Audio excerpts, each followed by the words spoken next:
เวิร์กช็อปของเราเนี่ยก็มีก็คืออยากจะไปเรียนก็ไม่ต้องทำก็สำหรับโควิดนี้จะมีช่วงเวลา14 นาฬิกา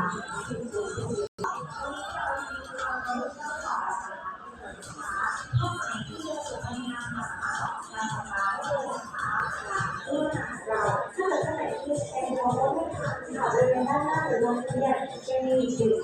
ที่วางโรงทานนี้นะคะเรามีกิจกรรมต่างๆของที่รู้จักเราเลยแฮชแท็กคืออัตลักษณ์แห่งสยาม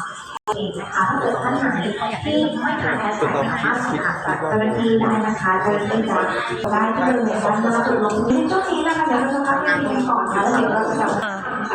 เกี่ยวกับงานค่านะคะปิดทางไปได้ใน12 นาฬิกา 30 นาทีเราจะกลับมาเจอกันอีกครั้งค่ะชมคุณยายสวัสดีค่ะ